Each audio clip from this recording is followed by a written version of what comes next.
Alors, nous allons parler aujourd'hui de L'Exorciste de William Peter Blatty. Le film est inspiré du roman de William Peter Blatty, qui est un film d'horreur culte. Il y a très peu de chances que vous n'en ayez jamais entendu parler, quand même. Le film est très connu pour ses répliques, pour ses effets, pour la voix du monstre, enfin du démon, enfin de la possession. On reviendra là-dessus, c'est un peu plus compliqué que ça. La mise en scène est géniale et il fait tout simplement peur, en fait. Il y a vraiment un travail psychologique derrière. C'est pas juste bouh, un vilain monstre, c'est vraiment le film applique sur nous une tension graduelle qui ne se relâche quasiment jamais dans le film, on dirait, et on a des moments où on respire un peu quand même, c'est pas ce que je veux dire, mais clairement, ce film est littéralement anxiogène. On se sent enfermé, on se sent possédé. Finalement, on se sent possédé. Et à la sortie du film, les gens ont crisé, il y a eu des évanouissements, il y a eu des... après, le public était peut-être un peu plus fragile à l'époque. Enfin, peut-être pas fragile, mais pas habitué à ce genre de débouche à l'écran d'images sataniques, en fait. Donc ça a choqué pas mal de gens. Le film a été interdit dans pas mal d'endroits. Et les gens ont fait des tours. Il y a eu toute une organisation de bus qui a amené les gens aux États-Unis à aller voir le film dans le cinéma le plus proche parce que certaines villes refusaient de projeter le film, en fait. Donc voilà l'ambiance du film.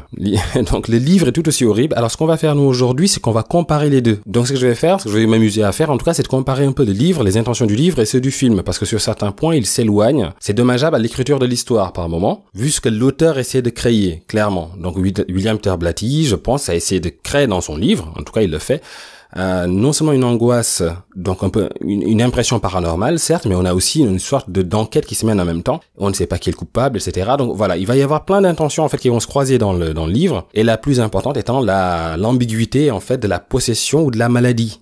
Donc l'existence ou non du démon. Et cette intention-là elle va être mieux réussie dans le livre, clairement. Et on va voir pourquoi en fait. Alors, l'exorciste s'ouvre sur un appel à la prière. On entend littéralement un muezzin au loin qui chante, donc exhorte les fidèles à aller prier, donc avec le fameux Allahu Akbar, Allahu Akbar. Ce chant va servir à la fois d'intro au film, mais on l'aura aussi en outro, à la toute fin, donc en sorte de conclusion. L'idée ici étant tout simplement peut-être de situer le film entre les pages d'un livre religieux, comme si le film en lui-même était un chapitre en fait, alors religieux ou théologique. On comprend aussi qu'un des gros sujets traités par ce film sera la religion, entre autres. On aura aussi la raison, la science, la foi, la possession, etc., etc. Alors, juste après ce chant, on va être introduit à notre premier personnage principal, donc le père Mérine. Le père Mérine également, qui lui aussi va intervenir exactement dans cette même structure dans le film. C'est-à-dire qu'il interviendra aussi au tout début, et il aura son importance à la toute fin. Il va venir clôturer le film. Alors, le père Mérine, on comprend pas tout de suite que c'est un père, mais petit à petit, on a assez d'indices pour comprendre que c'est un homme de foi, un homme de Dieu. Le père Mérine est en Irak, occupé sur des fouilles archéologiques, en fait. Et il va commencer à découvrir des choses, petit à petit, qui vont annoncer de mauvais présages, si on veut. Dans un premier temps, ce qui va se passer, c'est que sur les fouilles, déjà, il va déterrer, donc, une sorte d'amulette, ainsi qu'une tête, la moitié d'une tête d'un petit démon. Entre autres biens, il va manquer de se faire renverser par une calèche. Un peu plus tard dans le film, il y a aussi une horloge qui va s'arrêter, qui va se figer en plein balancement, comme si le temps s'arrêtait, finalement. Donc, petit à petit, on voit qu'il est inquiet, on voit qu'il ne se sent pas bien, donc il est là en Irak, il y a la chaleur, il y a tout ça, il est vieux, il est assez âgé. Le maquillage est très bien fait, d'ailleurs, parce en réalité, il n'a que 40 ans, hein, mais il en fait 80, facile. Donc, il est un peu courbé, il va comme ça rôder à travers la ville, donc il va se perdre un peu à travers le désert, et finalement, il va arriver à la rencontre d'une statue grandeur nature, de la petite statuette qu'il a déterrée sur les fouilles. Et là, on voit vraiment ce que c'est. Et là, il n'y a aucun doute, là, il s'agit bien entendu d'un sorte de démon. Alors, ce démon ne sera jamais cité dans le film. À aucun moment. Dans le livre, on sait qu'il s'agit de Pazuzu. Alors, Pazuzu, c'est un sorte de démon hybride mésopotamique qui est donc moitié humain, moitié bête. Il est dressé droit debout, donc il a une sorte de tête humaine, mais l'avant de la tête, le visage est animal, donc il a une sorte de gueule de chien, des yeux assez globuleux de lézard. Son torse fait très canidé aussi. Il a une queue derrière, une queue de scorpion, et à l'avant, il a un pénis qui se termine en serpent, tête de serpent. Donc voilà, ça annonce un peu la couleur. Il a aussi des pattes griffues. Alors ses mains se terminent par des griffes et ses pieds sont censés se terminent par des serres de rapace en fait. Alors il a une posture comme ça très menaçante. Donc il a la gueule un peu ouverte, on voit sa langue, on voit les dents. Il a une main levée, donc il me semble que c'est la main droite qui est levée comme s'il allait porter un coup. Et derrière, il a tout déployé comme dans une tentative d'intimidation. Il a ses ailes qui sont déployées. Donc il a 4 ailes comme ça qui sont déployées dans son dos. Alors c'est une sorte de dieu mineur. Enfin, c'est un dieu majeur chez les dieux mineurs. C'est-à-dire que c'est le roi des démons du vent, si on veut. Donc voilà, c'est lui qui amène le vent de la maladie, qui vient du désert, je sais pas quoi, donc qui ramène les sauterelles, etc. avec lui. Voilà. Alors c'est un démon quand même qu'on va prier pour se protéger. Donc les femmes enceintes vont souvent le prier pour se protéger d'un autre démon qui, lui, aime bien s'en prendre aux femmes enceintes, en fait. Et cet autre démon qui aime bien s'en prendre aux femmes enceintes est en fait la femme de Pazuzu. Quand on veut se protéger, quand on veut protéger son enfant, son nourrisson, etc., on prie Pazuzu, le démon à la queue de serpent. Le père Mérine va marcher, va se promener ainsi à travers le désert et va tomber sur la statue de Pazuzu, érigée droit devant, et il va se mettre en face. Et là, la composition est géniale parce qu'on comprend qu'il y a un combat qui arrive entre ces deux personnages. On a la statue à gauche, on a Mérine à droite. Mérine qui essaie de se dresser de son mieux, mais il est vieux, il est un peu recourbé sur lui-même, mais il essaie quand même de se tenir un peu droit. Alors déjà, au moment où Mérine a rencontré la statue, juste avant, il tombe sur un combat de chiens. Donc il y a des sortes de chiens sauvages qui se battent. Alors quand Mérine fait face enfin à la statue, ces chiens continuent à se battre. Et donc on a ce bruit, ce son en arrière-plan de chiens, de chiens qui s'entre-déchirent, qui se prennent la gorge, en arrière-fond, en fond sonore donc, pendant que Mérine fait face à la statue. Et là, ça appuie encore plus cette idée d'un combat, de quelque chose de plus profond, de plus ténébreux qui est à l'œuvre là. Le combat a déjà commencé. Alors, peut-être la théorie qu'on peut avoir, c'est que peut-être que Mérine a dérangé, en fait, Pazuzu dans son sommeil, dans son repos, parce qu'à travers ses fouilles, il a peut-être déterré quelque chose.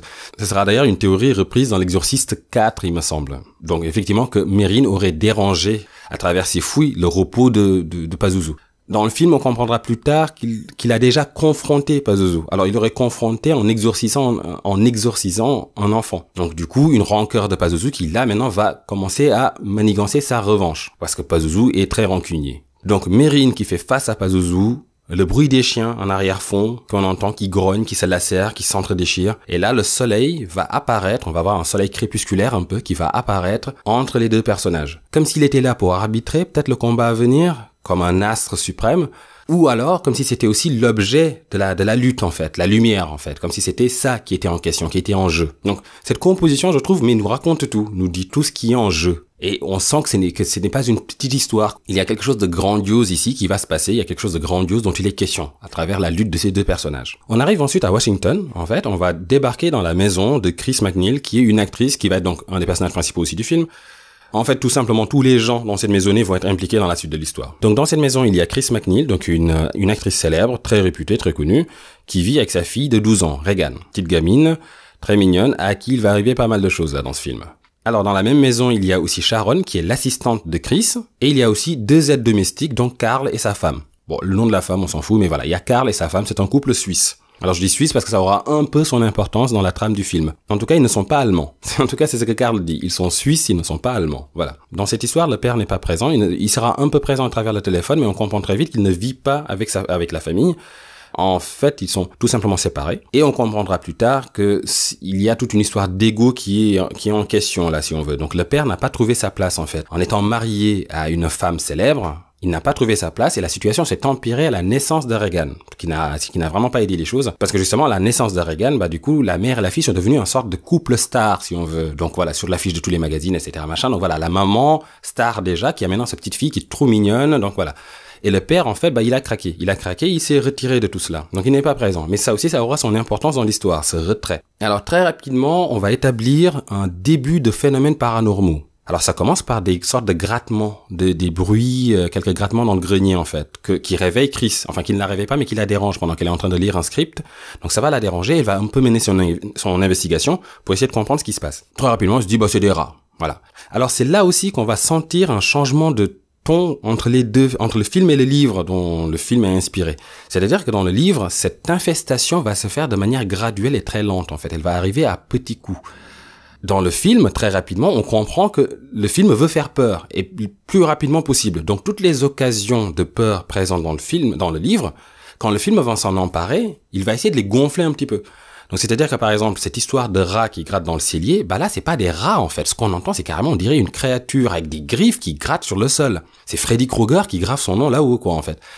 Et du coup, c'est très peu probable quand Chris sort de sa chambre, il écoute ça et se dit c'est des rats. Non, ça ne peut pas être des rats en fait. Ça fait penser un peu à Sinister quand tout d'un coup l'auteur entend dans le grenier mais je sais pas moi un piano qui explose et qui se dit c'est des écureuils. C'est pareil, non en fait. Et donc là voilà, là c'est une faiblesse dans cette histoire, c'est que le film tient à faire peur. Le film a fait toute sa pub là-dessus un peu, le film a voulu choquer très rapidement que dans la salle que les gens soient déjà en train de se faire oh mon Dieu, voilà. Donc On peut comprendre l'intention, bien sûr, mais c'est un peu faible. C'est dommage parce que du coup, c'est pas très cohérent, quoi, par rapport aux attitudes des personnages. Enfin bref, Chris mène l'enquête, se rend dans la chambre de sa fille, et là, pareil, elle va trouver qu'il fait très froid dans la chambre. Donc pareil, un des signes, encore une fois, de ce début d'infestation. Sauf que, il se trouve que la fenêtre est ouverte. Alors là, j'ai pas compris. Parce que dans le livre, effectivement, quand elle rentre dans la chambre de sa fille, la première fois, quand ce phénomène, justement, thermique va s'annoncer, parce que ils vont l'avoir, hein, ce phénomène, hein, il va revenir assez souvent dans l'histoire. Donc, la première fois qu'elle le découvre et elle rentre dans la chambre de sa fille, elle trouve qu'il fait très froid, il se trouve que, justement, la fenêtre est fermée et que le radiateur est allumé, en fait. Donc là, il y a un souci. Pourquoi il fait froid? Elle ne comprend pas. Donc, ce qu'elle va faire, c'est couvrir sa fille, mais il y a un souci. Quelque chose ne va pas. Elle ne comprend pas d'où vient cet air frais, ce frisson frais. Ce frisson qu'elle ressent du coup dans ce froid. Elle ne comprend pas. Là, dans le film, il fait froid, mais la fenêtre est ouverte. Donc, on a une explication. Pas besoin de creuser plus en avant, en fait, si on veut. Donc là, j'ai pas compris. Là, le film a clairement raté une intention là-dedans. Il faut comprendre, en fait, que toutes les infestations vont toujours être à la lisière de l'explicable et de l'inexplicable, en fait, si on veut. Bah oui, il fait froid, mais bon, il fait juste froid, mais en même temps, il y a un truc bizarre qui se passe, mais en même temps, voilà, c'est ça, en fait. Sauf que le film, chaque mini-phénomène qui va arriver, le film essaie déjà, on dirait, de donner une explication qui se tienne, en fait. Cette intention m'échappe un peu. Vraiment, cette intention m'échappe. Donc, Regan va commencer, petit à petit. Donc, en plus de ces infestations qui prennent du temps dans le livre, mais sans doute que le film n'a pas le temps de développer, parce qu'en effet, ce sont des événements minimes, comme j'ai dit. Donc, ça prend du temps pour poser une ambiance de peur et autres, à partir d'événements vraiment minimes. Donc, ils vont attaquer l'autre partie de la possession, en tout cas on part sur la théorie de la possession, où Regan va commencer à subir et en tout cas à afficher un comportement de plus en plus étrange. Donc un des premiers éléments qu'elle va afficher, c'est qu'il va très rapidement mettre la puce à l'oreille de Chris, c'est par exemple que sa fille va se rendre dans sa chambre une nuit et dire qu'elle ne peut pas dormir, qu'elle préfère dormir avec sa mère parce que son lit tremble en fait. Donc voilà, donc Chris ne se dit pas forcément qu'est-ce qui se passe, etc. Mais on comprend qu'elle met ça peut-être sur le dos du tiens, ma fille fait un peu son intéressante en fait. Elle a besoin d'attention en ce moment, qu'est-ce qui se passe? Voilà, c'est un peu comme ça qu'elle le comprend. Sa fille va petit à petit afficher des attitudes un peu anxiogène, un peu, elle va se refermer de plus en plus sur elle-même un peu. Donc voilà, petit à petit, on établit que Regan semble être la cible. Alors que le film ouvre sur Chris qui découvre des phénomènes bizarres, Regan semble être la cible de ce qui va se passer dans la maison. Alors pendant une de ces nuits, alors ça c'est une scène qui est complètement éjectée du film, peut-être parce que difficile à mettre en scène, je ne sais pas, mais pendant une de ces fameuses nuits, donc où les phénomènes se mettent en place, mais juste ce qu'il faut pour ne pas non plus lancer la panique pour le moment, Chris va avoir un rêve qui est très intéressant. C'est-à-dire que Chris va rêver de la fin, de la mort en fait, de la fin de vie. Et va complètement paniquer. C'est une question d'ailleurs dont elle discutera avec son meilleur ami, enfin un de ses amis dans le film, donc qui est un des réalisateurs du nom de Burke Dennings. Elle lui parlera de cette question, mais la mort, mais t'imagines quoi, disparaître, être complètement, ne plus être. Donc voilà, elle a tout un discours dans sa tête qui est repris dans le cauchemar qu'elle fait, où ce n'est pas possible quoi en fait, ce n'est pas explicable de complètement disparaître, de ne plus être en fait. Et cette peur, on l'entendra plus tard, on le mettra plus tard dans la bouche du démon si on veut, si on reste sur la thèse de la possession bien sûr. Donc, une des personnalités du démon affichera clairement cette peur de disparaître, de mourir en fait, de partir du corps du possédé, de la victime possédée.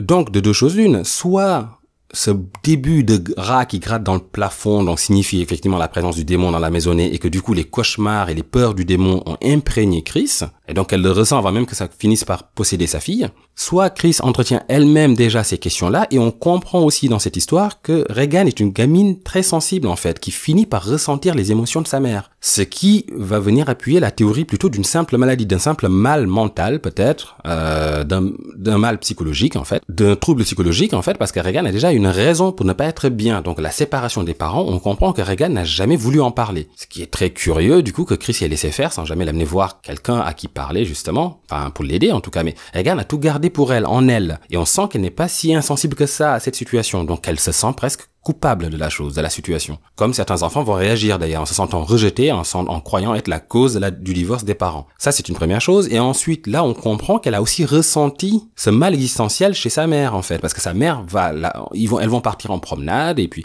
elle va poser la question à la mère, en fait. Mais pourquoi on meurt? Pourquoi Dieu nous laisse mourir? Et la mère n'a pas de réponse. Elle a plus de l'angoisse par rapport à cette question. Et la gamine le ressent. Donc encore une fois, peut-être que Regan s'est imprégné complètement du mal-être, des émotions de sa mère, en fait, tout simplement. Et petit à petit, cela va donner ce qui va arriver. Donc encore une fois, les deux théories, comme je disais, donc la théorie de la possession, mais parallèle à la théorie donc d'un mal-être, d'une culpabilité et autres, enfin, d'un mal psychologique est très bien entretenu dans le livre. Et on reste sur cette ambiguïté-là pendant très longtemps. Dans le film, c'est un peu moins bien défendu. Sans doute parce que les scènes qui mettraient en place cette tumeur et cette ambiance, du coup, montrant une culpabilité peut-être plutôt ressentie chez la fille, bah, c'est pas forcément intéressant à montrer au cinéma, quoi.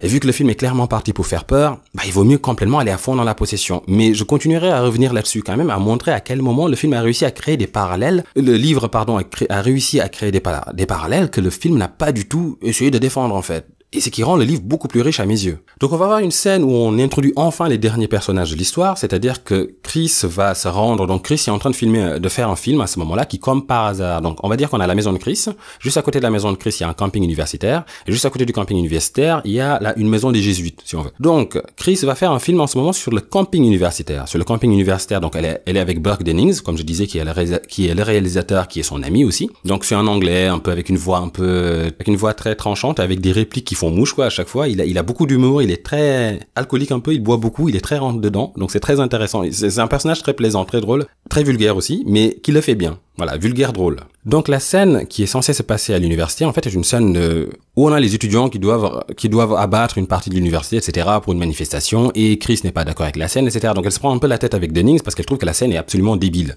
Et Dennings va lâcher une grossièreté, bien entendu, que le réalisateur est en train de baiser à Paris, donc on ne peut rien faire, enfin que l'auteur, le scénariste est en train de baiser à Paris, donc on ne peut rien faire, blabla. Chris va reconnaître un prêtre dans l'auditoire, justement, elle va avoir peur que le prêtre ait entendu, et c'est la première fois qu'elle remarque le père Karras, en fait, qui est un prêtre qui va jouer un rôle essentiel, bien sûr, dans ce film, et qui passait par là parce que, justement, il vient de la maison jésuite d'à côté. Donc, le père Karras, on va comprendre très rapidement qu'il a en plus une formation de psychologue, et que du coup, il est un peu là, il aide un peu tous les jeunes prêtres en formation qui vont se sentir seuls, qui vont avoir des doutes, etc., qui peuvent venir à lui pour se confier. Donc voilà son rôle. Il va avoir un regard décrit dans le livre, et très bien joué d'ailleurs dans le film aussi, donc quelque chose de triste dans le regard, mais quelque chose de très réconfortant, de très chaud. Et on comprend du coup que Karras, enfin, cela, le film l'établit par une scène un peu grossière où Chris marche dans la rue pour rentrer chez elle, et là, elle passe devant, justement, la maison des jésuites, et il y a Karras qui est à l'extérieur, qui est en train de réconforter un jeune prêtre, en fait. Donc, en parlant à haute voix, je suis pas sûr que ça se passe comme ça. Mais voilà. Donc, voilà comment le film l'établit un peu. De même, on va comprendre aussi que Karras est aussi en trouble, en fait. Karras a un gros problème de foi en ce moment. Et lié même à la nature à travers laquelle lui a trouvé la foi. C'est-à-dire que Karras trouve la foi à travers l'amour. Karras c'est quelqu'un qui aime les autres, qui va aller les aider. C'est plus fort que lui. Sauf qu'il a tellement pris sur lui, qu'il n'en peut plus, en fait, qu'il est au bord de la dépression. Il n'en peut plus. Tous ces jeunes qui viennent se confier à lui, etc., on comprend très rapidement qu'il appréhende ces moments où un jeune jésuite va venir lui parler, mais que dès que cette rencontre va se faire, c'est plus fort que lui, en fait. Il va aller à la rencontre de l'autre. Il va tendre la main. Mais sauf que l'amour n'est plus présent. Il n'aime plus ces hommes comme il les a aimés avant. On le comprend très rapidement dans une scène dans le métro où Karras, justement, va prendre le métro pour aller voir sa mère. Et là, il y a un clochard qui traîne et qui lui dit, qui est là à côté dans le métro, qui lui dit, mais pourriez-vous aider un vieil enfant de cœur, mon père? Il lui dit ça comme ça.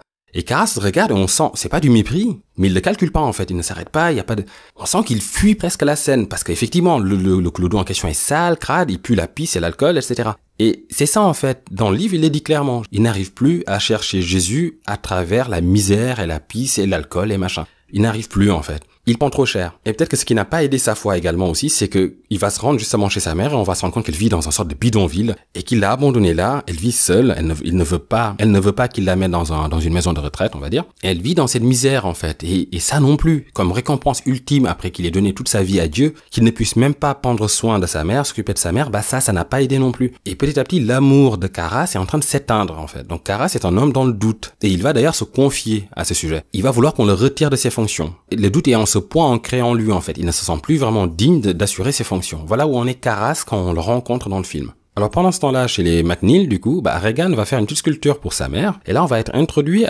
au plaisir chez Regan de sculpter des choses, ce qui aura aussi son importance dans le film et dans le livre, pas présenté de la même façon, mais quand même. C'est-à-dire qu'on la voit sculpter un petit oiseau qu'elle va offrir à sa mère, on sent qu'elle aime ça, elle sculpte beaucoup de choses en fait. Et pendant qu'elle déconne un peu comme ça avec sa maman, elle lui présente une planche de Ouija avec laquelle elle joue en fait souvent. Alors cadeau sans doute que sa mère lui aurait offert. Alors ça faut vraiment arrêter en fait avec les planches de Ouija. Enfin dans tous les films ça déclenche des bordels pas possibles. Alors que c'est vrai, c'est un jeu au départ. C'est censé s'adresser un peu à l'inconscient. Mais on dirait que souvent, ça va aller plutôt faire sortir des choses pas voulues, en fait. Mais enfin, bref. Donc, il lui présente sa planche de Ouija, et là, on établit l'entrée en scène du dernier personnage qui nous manquait, c'est-à-dire de Captain Howdy. Alors, Regan lui dit à sa mère tout simplement que sur la planche, elle joue souvent avec un personnage du nom de Howdy, donc un ami imaginaire. Donc là, on est en plein dans Paranormal Activity en fait, l'ami imaginaire qui aime bien jouer avec les enfants. Donc elle dit à sa mère que des fois, il lui pose des questions à travers la planche et qu'il répond en fait. Et sa mère lui dit ah ouais, je peux voir alors. Il fait d'accord, je vais te montrer. Captain Howdy, est-ce que ma maman est jolie? Et là, la planche ne bouge pas. Bon. Et là, la mère se dit bizarre quand même parce que pour elle, c'est clairement Captain Howdy n'existe pas. C'est la fille qui joue toute seule, qui se fait des idées. Donc la logique aurait voulu qu'elle aille sur oui, ma mère est jolie. Mais elle ne le fait pas. Elle dit mais pourquoi il répond pas? Je comprends pas.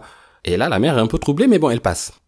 Mais ce qui est important de retenir, c'est que le capitaine en question, l'ami imaginaire s'appelle Howdy. Or, Howdy, le nom du père de Regan, c'est Howard en fait. Donc Howdy sonne comme Howard. Donc Howdy, c'est aussi salut, dans le sens howdy there, salut, ça va. C'est aussi peut-être une autre façon de dire Howard en fait. Et donc là, la mère a un doute encore une fois. Est-ce qu'elle n'a pas compensé l'absence du père par la création de ce personnage-là? D'autant plus que le lendemain, ça va être l'anniversaire de Regan. Et bien entendu, le père n'est pas joignable. Donc la mère pète un câble, on la voit dans le salon, elle appelle, elle crie, elle hurle, elle s'en prend à une opératrice qui n'arrive pas à joindre le père en fait. Elle pète un câble quoi. Comment il peut rater l'anniversaire de sa fille? Et pendant qu'elle crise comme ça, mais elle crise vraiment violemment. Et pendant qu'elle crise comme ça, en fait, on voit que Regan est tout simplement planquée à côté, qu'elle entend toute la scène, mais qu'elle ne dit rien. Alors, une scène qui va aussi être zappée par le film, c'est que plus tard, le père va bien sûr rappeler. Il va essayer d'avoir sa fille. La mère, du coup, Chris ne sera pas là, mais la fille l'aura. Il réussira à parler à sa fille. Et elle va l'envoyer chier. Mais pas gentiment, quoi. Elle va lui dire, mais go fuck yourself, you cocksucker, un truc comme ça. Va te faire enculer, quoi, suceur de bite, un truc comme ça.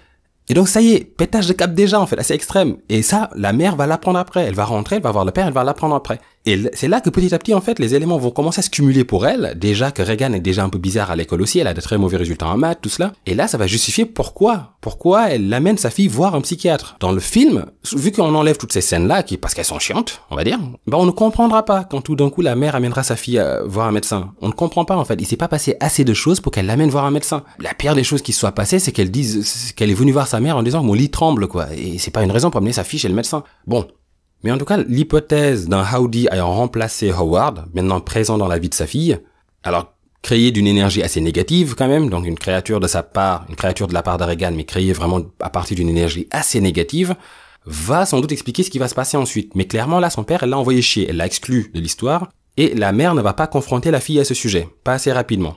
Voilà ce qui va se passer. Alors cette même nuit, on va aussi avoir Karras qui va complètement établir pour nous le doute qu'il a. Il va rencontrer un autre jésuite du nom de Tom, son supérieur hiérarchique, et il va lui parler du doute qu'il a en fait, de cet amour qu'il ne trouve plus. Donc il ne va pas lui parler de la scène du clochard, il ne va pas forcément lui parler de sa mère, tout cela, il ne veut pas forcément rentrer dans les détails, mais il le fait comprendre quoi, il fait comprendre qu'il n'aime plus en fait, qu'il croit qu'il a perdu sa foi.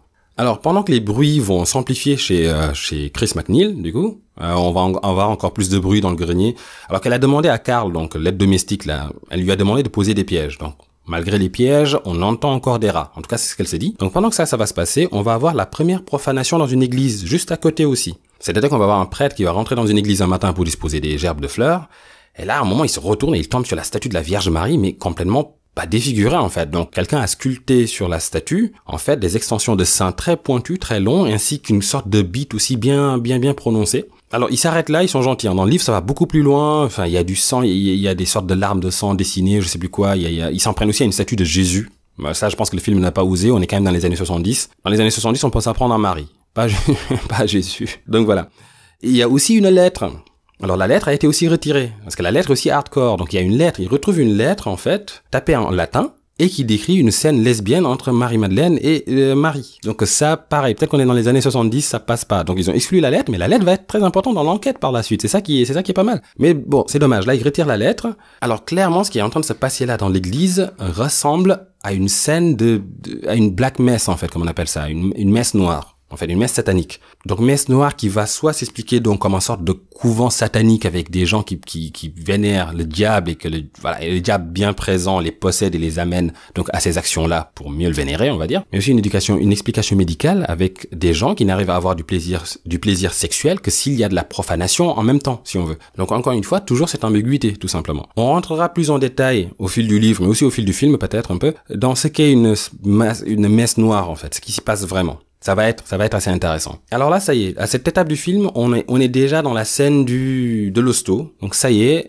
Chris a amené sa fille Regan à l'hôpital en fait, pour qu'on comprenne un peu qu'est-ce qui se passe. Elle l'a amené voir un médecin en tout cas. Et comme je disais tout à l'heure, dans le film, ce n'est pas si bien justifié que ça. Qu'est-ce qui s'est passé concrètement pour qu'elle l'amène voir un médecin? Elle a juste dit que son lit tremblait, quoi. C'est tout. Dans les livres, effectivement, il y a eu l'insulte à son père, il y a eu le lit qui tremblait, bien entendu, mais il y a eu plein d'autres histoires qu'elle a inventées, qu'elle a créées, donc avec ses résultats en maths, etc. Machin. Bref, il y a beaucoup plus de raisons pour commencer à s'inquiéter de l'état de sa fille. Dans le film, ce n'est pas bien expliqué. Ça sort de nulle part, donc voilà, bref, ils en sont à l'hôpital, donc le médecin le sculpte, et quand il revient voir Chris, il commence à lui poser des questions, parce que là, il commence à diagnostiquer une sorte de désordre nerveux, en fait, préadolescent, mais lié aussi à de la dépression, et que la surexcitation de Regan, en ce moment, qui a beaucoup d'énergie, en fait, c'est une sorte de compensation à cette dépression. Dépression sans doute aussi liée à l'absence du père, tout cela, blabla, voilà. C'est une piste d'ailleurs qu'il annonce, hein. D'ailleurs, le père n'est pas là, n'est-ce pas? Voilà, donc c'est une piste qu'il annonce, donc cette sorte de culpabilité, cette sorte de dépression compensée par la gamine à sa façon. Donc il va lui prescrire de la Ritaline, et va proposer qu'on attende de voir si les signes d'agressivité aussi vont redescendre. Et là, la mère lui dit, mais quel signe d'agressivité? Il fait, bah, les insultes, tout ça, c'est pas commun, quoi, chez une fille de son âge. Il fait, mais attendez, mais quelles insultes?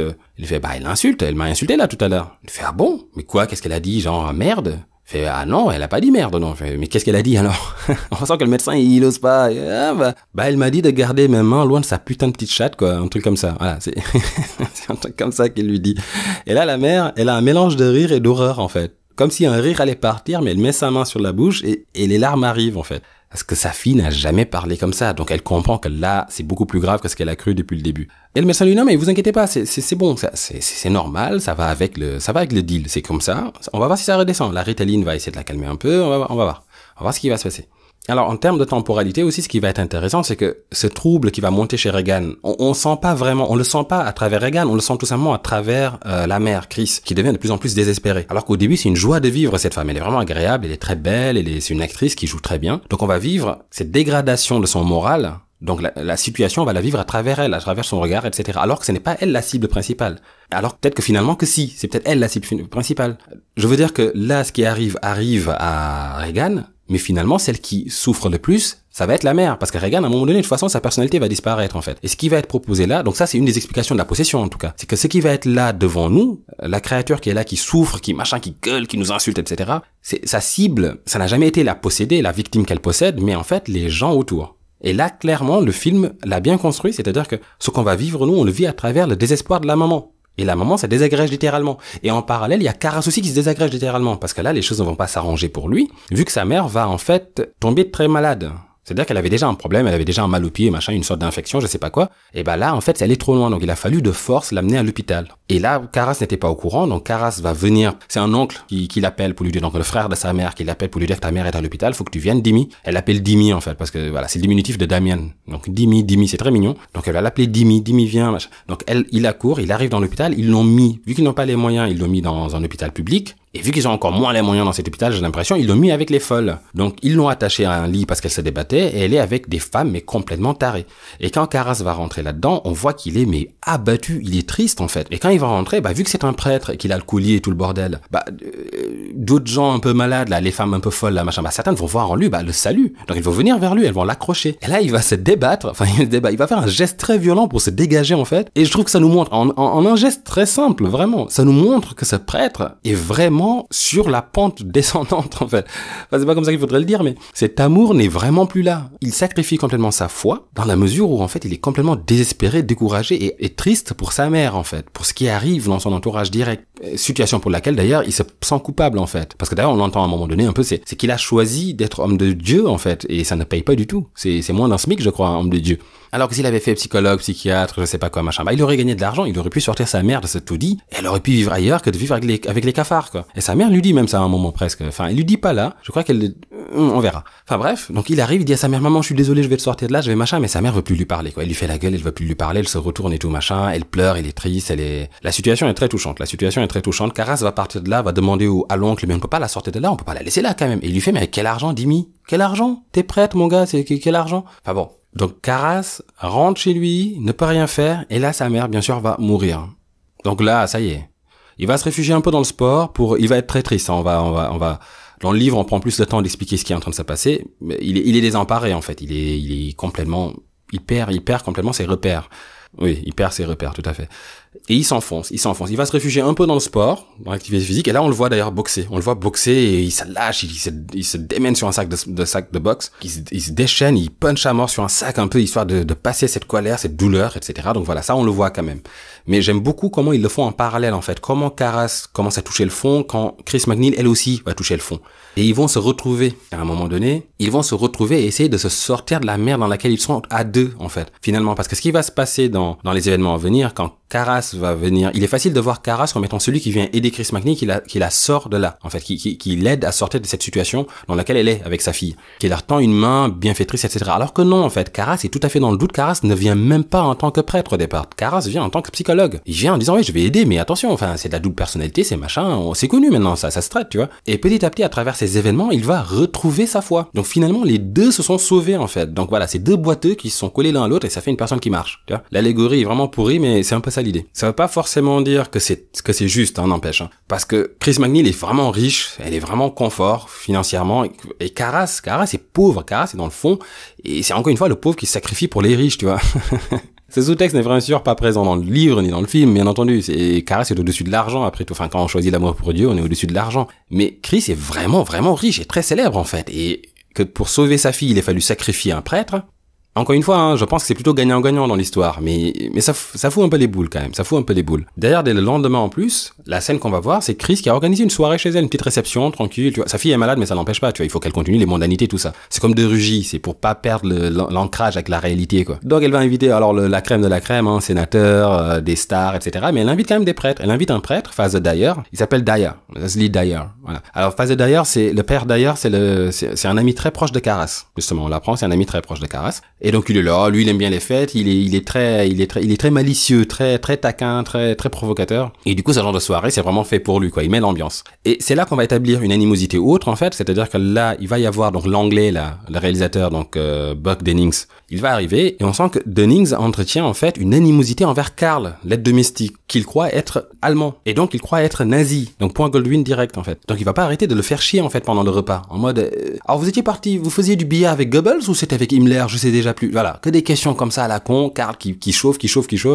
Et à un moment donné, bien sûr, Karl qui pète un câble, qui s'en prend à Dennings, qui commence à l'étrangler en lui disant je suis suisse, espèce de petit connard, tu vois. Dennings qui rigole, on les sépare, et là Dennings qui fait y a quoi pour le dessert? Il est complètement beurré, de toute façon, voilà, c'est le personnage, il est comme ça, il entretient cette personnalité d'un mec d'un gars hyper offensif, mais qui va tout mettre sur le dos de l'alcool en disant je me rappelle plus, moi j'ai fait ça, tu vois, machin. Donc il est assez plaisant, il est vraiment très drôle. Mais voilà, ce petit détail, ces petites scènes qui va être beaucoup plus développées dans le livre aussi, mais là au moins on l'a établi, c'est qu'il y a une animosité entre Karl et Dennings en fait. Dennings qui croit que Karl fait partie de la Gestapo, tout simplement. Et ça va aider dans l'enquête plus tard, pour rendre l'enquête plus mystérieuse.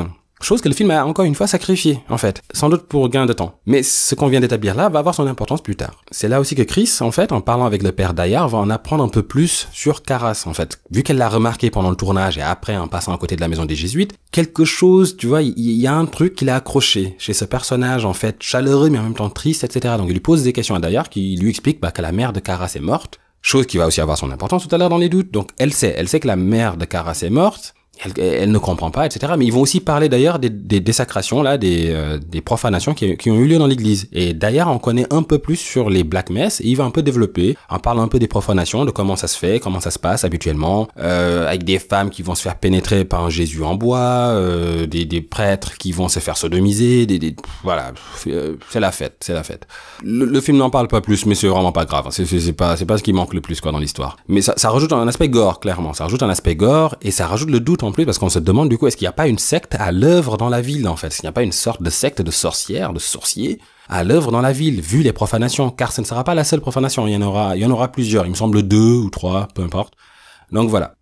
Alors Chris va vouloir présenter sa fille aux invités, donc Regan ce soir-là qui est docile encore, qui est normale on va dire. Elle-même se doute un peu qu'il y a quelque chose qui ne va pas, car quand ils ont quitté l'hôpital, elle a demandé à sa mère, mais maman, qu'est-ce qui ne va pas avec moi? Donc elle sent quand même qu'il y a quelque chose qui se trame aussi dans sa petite tête.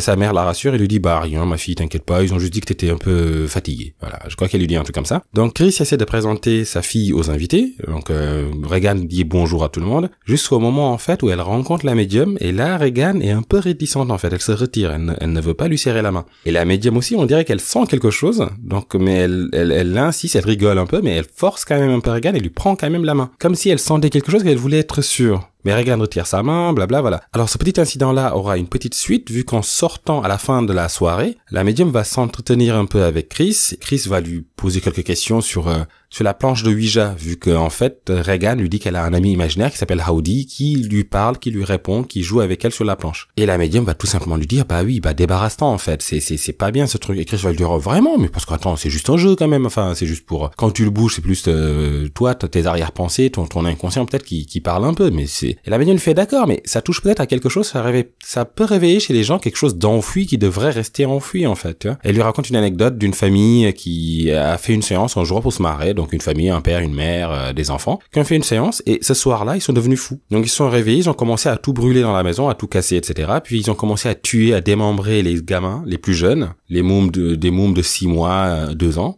jusqu'à ce que les voisins arrivent et les arrêtent. Et depuis, cette famille est complètement internée. Ils sont devenus tous fous. Mais ils ne s'en sont jamais remis, en fait. Et tout ça a commencé avec une planche de Ouija. Donc voilà, histoire très sympathique. Mais Chris hésite quand même. Elle hésite parce qu'un jour, quand Regan était toute petite, on lui a enlevé son doudou et elle a crié, elle est devenue hystérique pendant les semaines. Voilà. Donc c'est pour ça qu'elle ne veut pas lui enlever son Ouija, en fait.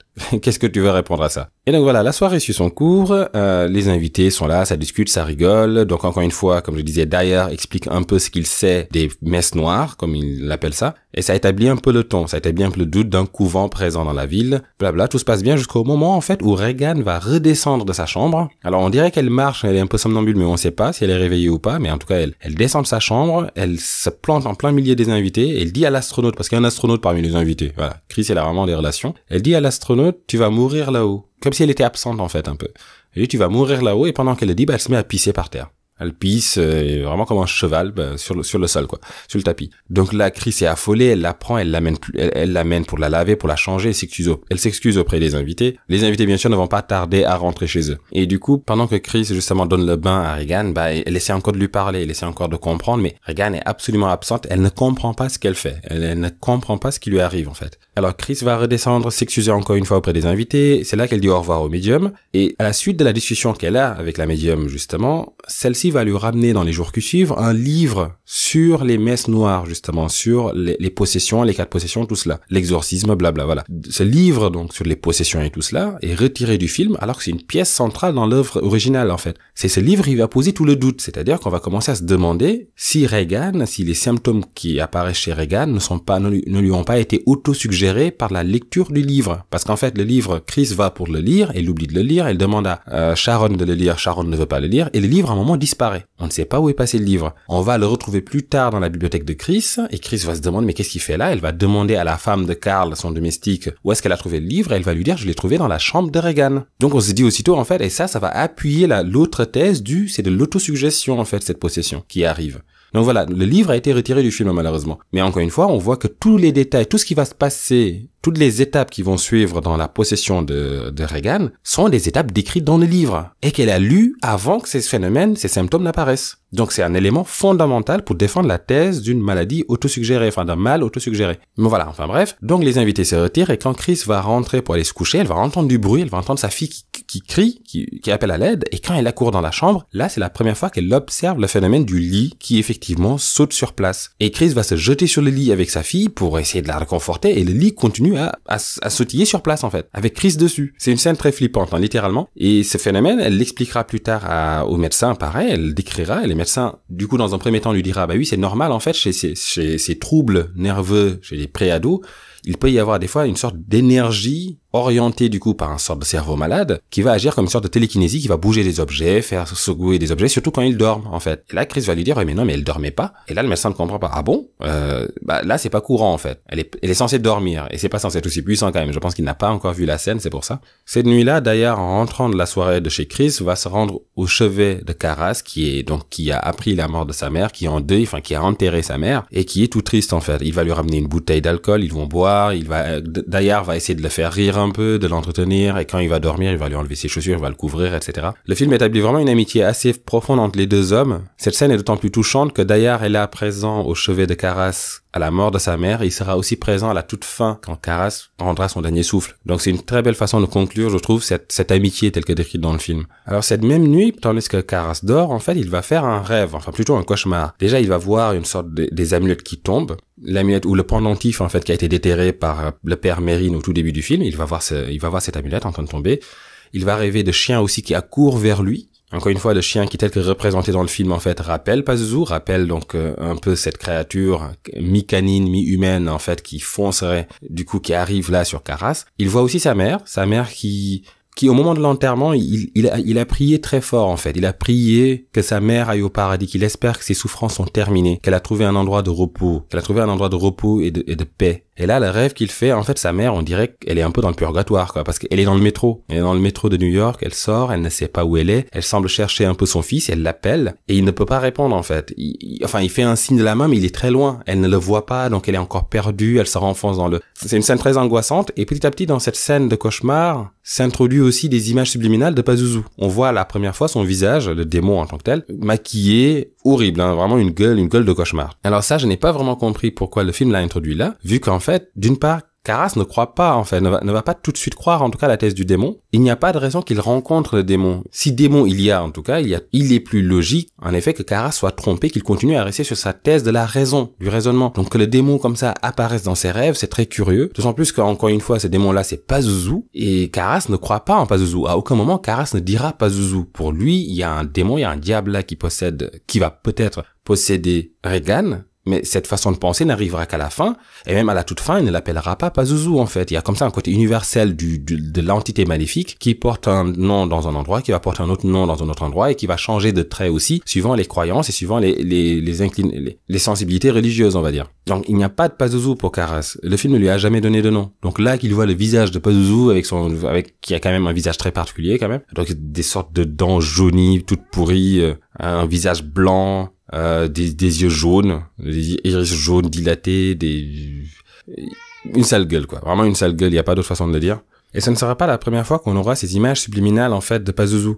Du démon, en fait. Plus de la statuette, là, bien sûr, on parle là du démon en chair et en os. Si les démons, en tout cas, sont en chair et en os. Et encore une fois, certes, on comprend l'intention du film, en fait, de faire peur, en fait, dès le départ, comme ça, de parsemer des petits moments, des petites images subliminales faisant un peu peur. D'ailleurs, c'était ça, le trailer du film, au départ. C'était juste des images subliminales, comme ça, de Pazuzu qui apparaissaient. Autant dire que ça a été refusé, parce que c'était effrayant, en fait. Et, ok, ça fait peur. Ça fait très rapidement peur, mais ça y est, on n'a plus du tout d'ambiguïté de poser, là. On sait, donc, qu'il y a quelque chose qui est à l'œuvre, là. Enfin, on ne se demande plus si tout ça n'est pas que dans la tête de Regan. On a ce démon qui se promène partout. Donc bon, c'est plié en fait, j'ai envie de dire. Donc voilà, le fait qu'il apparaisse dans les rêves de Karas, encore moins crédible. Il aurait été plus intéressant qu'il apparaisse dans les rêves de Chris. Elle est proche de la maison, elle est au centre même des événements qui sont en train de se dérouler, des événements paranormaux qui sont en train de se dérouler, qu'elle mette une image là-dessus, parce que Chris elle va être de plus en plus persuadée que cette créature, sa fille, en fait, que la personnalité qui va prendre le dessus sur celui de sa fille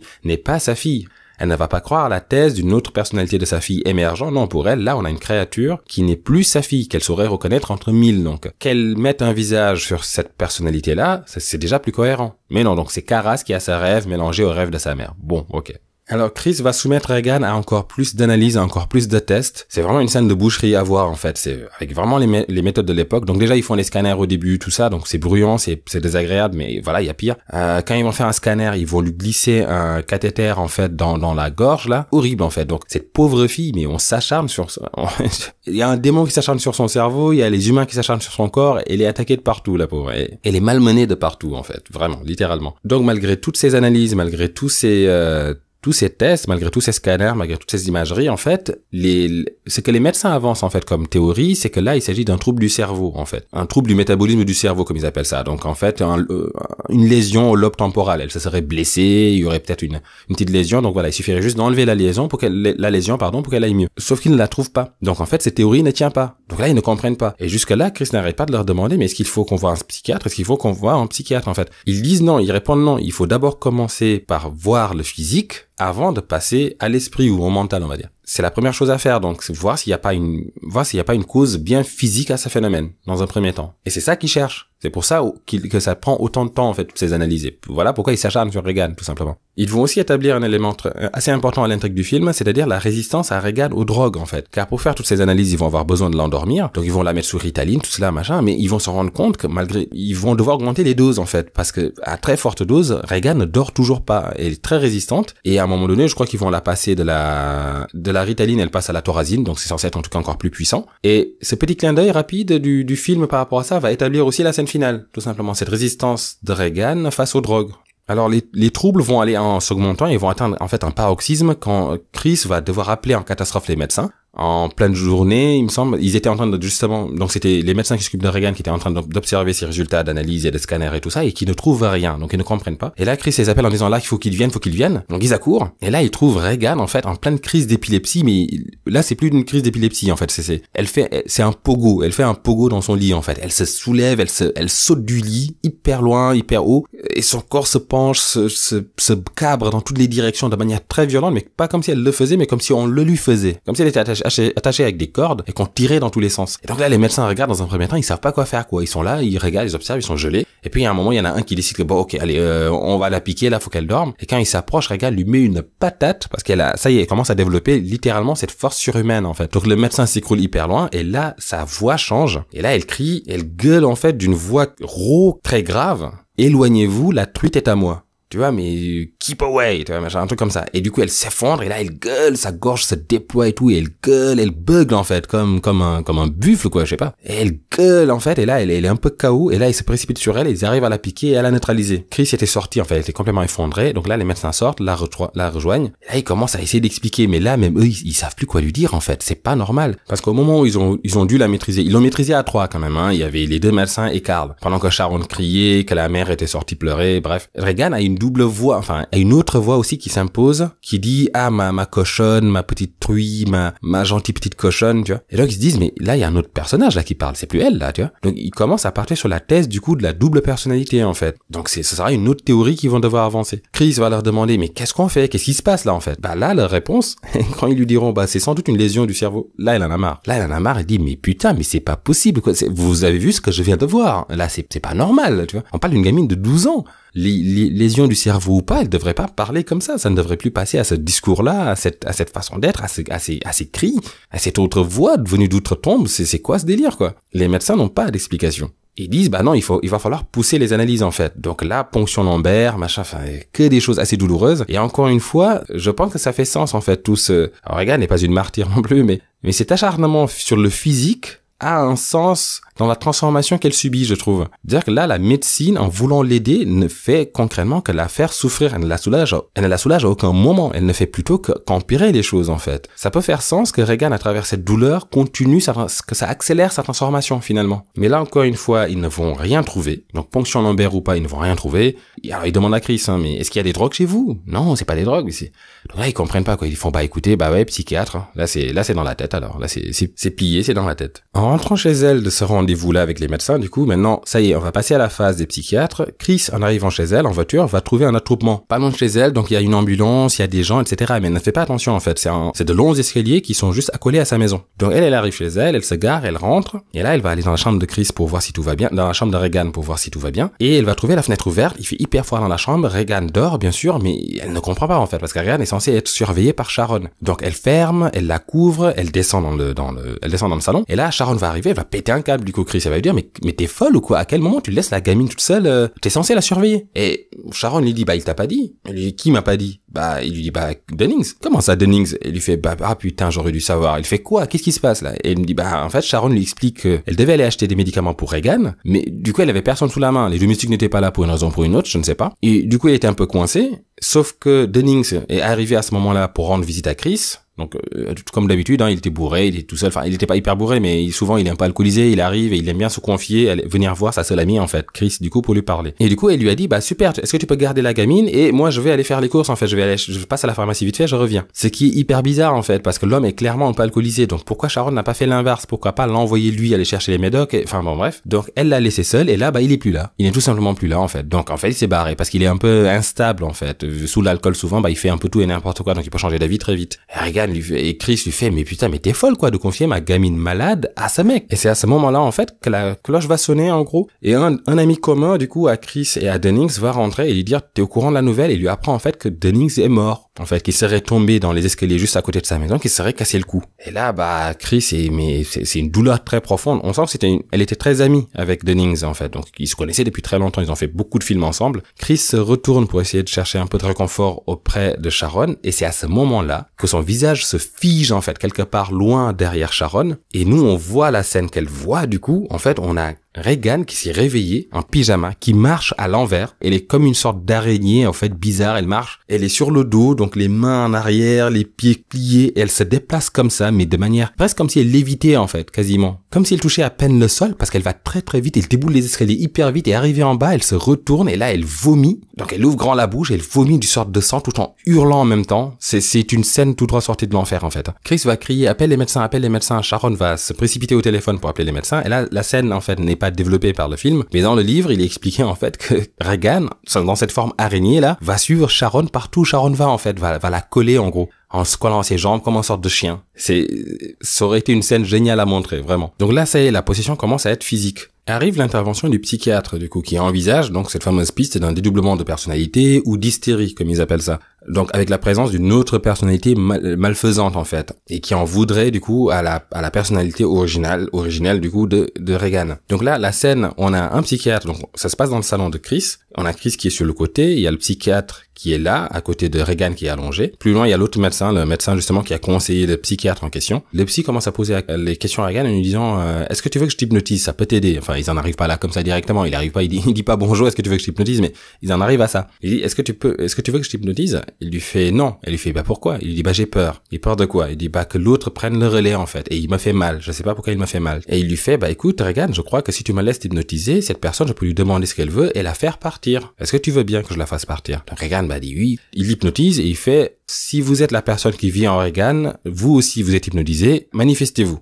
Et là, on a une transformation de Regan. Donc déjà, on a quelque chose qui tombe, qui se casse la gueule, enfin un vase, quelque chose qui pète. Et là, on a Regan qui commence à se transformer et on sent le premier signe de cette transformation est d'abord olfactif. Et là, c'est bien rendu par le film. J'aime bien qu'ils aient au moins tenu à ça parce qu'encore une fois, la possession, c'est quelque chose qui va beaucoup se manifester à travers les sens. On va voir des choses horribles, on va sentir des choses horribles, on va en avoir pour tous les sens. Le nez, les yeux, la peau, voilà. Et là, Regan, quand elle se transforme, elle ouvre la bouche, en fait, sa langue se tuméfie, grossit, en fait, se gonfle un peu, elle râle comme ça, machin. Il y a une odeur, en fait, de mort qui semble se répandre dans la pièce parce que Chris et l'autre médecin s'éloignent, en fait, en se bouchant le nez. Donc il y a quelque chose qui pue, qui se transforme, là. Et j'aime bien qu'ils aient trouvé cette façon-là de faire venir l'autre personnalité, qu'elle soit tellement à l'opposé de la gamine, que quand elle arrive, donc déjà les traits de Regan se changent, elle se ride un peu, elle pâlit, elle devient un peu cadavérique, mais qu'aussi qu'elle pue, littéralement, quoi. Que des odeurs sortent d'elle, en fait, qui gênent un peu, qui envahissent un peu tout son entourage. Encore une fois, faisant en sorte que la possession ne s'arrête pas à elle, mais c'est quelque chose qui va se répandre dans toute la maisonnée. Et j'aime beaucoup cette idée. Donc la discussion que le psy va avoir avec Regan,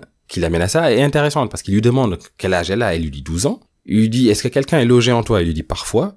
Et il lui dit, est-ce que c'est le capitaine Il lui dit qui est-ce? Elle lui dit, je ne sais pas. Il lui dit, est-ce que c'est le capitaine Howdy? Il lui dit, je ne sais pas. Parce que du coup, leur première piste, c'est ça, c'est l'ami imaginaire. Parce que Regan avait commencé aussi carrément à parler avec lui, à lui répondre. Ça, c'est une petite scène que Chris raconte, en fait. Elle dit qu'elle a surpris sa fille à parler avec Howdy. Mais à parler et à attendre la réponse, puis à parler, puis à attendre encore. Donc, comme une discussion, en fait. Donc, ils se disent que c'est sans doute Howdy. Mais là, elle répond qu'elle ne sait pas, qu'elle n'est même pas sûre que c'est lui. Parce que Howdy ne lui faisait pas de mal. Mais là, le nouveau personnage lui fait du mal, en fait. Et c'est là qu'elle lui dit, mais si je l'interroge, tu lui laisseras parler? Il lui dit non. Il fait pourquoi pas? Il fait pas parce qu'il me fait peur. J'ai peur, quoi, tu vois. Il dit, mais s'il me parle, je peux le faire partir. Et c'est là qu'elle finit par accepter. Donc là, le psychiatre commence à interroger cette nouvelle personnalité qui s'est mise en avant. La première question qu'il lui dit, c'est, qui êtes-vous? Et ça, le film ne le met pas, en fait. Sans doute parce que cette scène est très difficile à traduire. En anglais, ça marche. À traduire dans d'autres langues, c'est juste pas possible, en fait. Parce que, par exemple, il lui dit, qui êtes-vous? Who are you? Et la personnalité répond, dog. Tu vois, il dit chien, en fait, dog. Et là, je dis, vous dites que vous venez du chien? Que vous êtes un chien?